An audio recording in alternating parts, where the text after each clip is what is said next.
السلام عليكم ورحمة الله وبركاته. الحمد لله الذي نحمده ونستعينه ونستغفره ونؤمن به ونتوكل عليه أما بعد. அன்பிற்குரிய அல்லாஹ்வின் நல்லடியார்களே, அன்பு சகோதரர்களே, நாம் தொடர்ச்சியாக பார்த்து வரக்கூடிய துஆக்களினுடைய திக்ருகளினுடைய தொகுப்பில் இன்று நாம் பார்க்க இருக்கின்ற விடயம் என்னவென்றால்,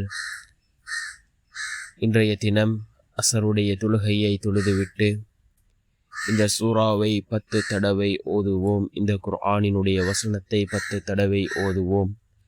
நம்முடைய பல நாள் ஆசைகளை அல்லாஹ் பூர்த்தி செய்து தருகின்றான். நம்முடைய வாழ்க்கையில் உள்ள நீண்ட நாட்களாக நிறைவேறாத அந்த தேவைகளை கூட அல்லாஹ் நிறைவேற்றி தருகின்றான். அப்படிப்பட்ட மிகச்சிறந்த ஒரு சூறாவை, ஒரு குர்ஆனினுடைய வசனத்தை தான் நாம் இன்றைய வீடியோவில் பார்க்க இருக்கின்றோம். அன்பார்ந்த சகோதரர்களே, அல்லாஹ்வின் நல்லடியார்களே, அல் குர்ஆனிலே ஏராளமான துஆக்களும் அதே போன்று மிகச்சிறந்த வசனங்களும் இருக்கின்றது. இதனை ஓதி நாம் அல்லாஹ்விடம் பிரார்த்தனை செய்தால் நிச்சயம் அல்லாஹ் நம்முடைய பிரார்த்தனைகளுக்கான பதிலை வழங்குவான்.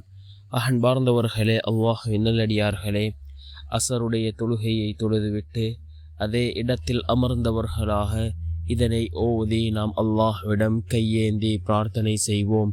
ஏனென்றால் ரசூலுல்லாஹி ஸல்லல்லாஹு அலைஹி வஸல்லம் அவர்கள் கூறினார்கள், ஒவ்வொரு ஃபர்தான தொழுகைகளுக்கு பின்னும் கேட்கப்படும் துஆ அல்லாஹ்விடம் கபூலாகின்றது என்று கூறினார்கள் அருமை நாயகம் ஸல்லல்லாஹு அலைஹி வஸல்லம் அவர்கள்.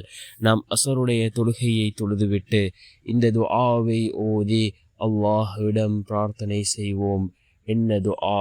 அல்லாஹும்ம ரப்பனா அன்சில் அலைனா மாஇததம் மினஸ் ஸமாஇ தகூனு லனா عيدا لأولنا وآخرنا وآية منك وارزقنا وأنت خير الرازقين.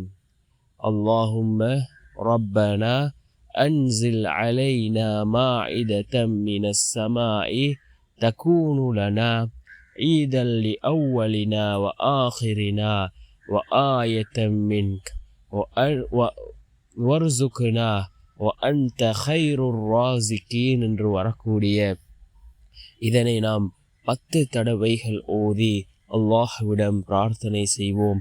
நம்முடைய தேவைகளை அல்லாஹ் பூர்த்தி செய்து தருவான். அதே போன்று அல்லாஹ்வினுடைய புறத்திலிருந்து ரிஸ்கை நம்மிடம் கொண்டு வந்து சேர்க்கக்கூடிய மிகவும் அற்புதமான குர்ஆனினுடைய வசனமாக இந்த வசனம் இருந்து கொண்டிருக்கின்றது. யகீனோடு இஹ்லாஸோடு ஓதுவோம்.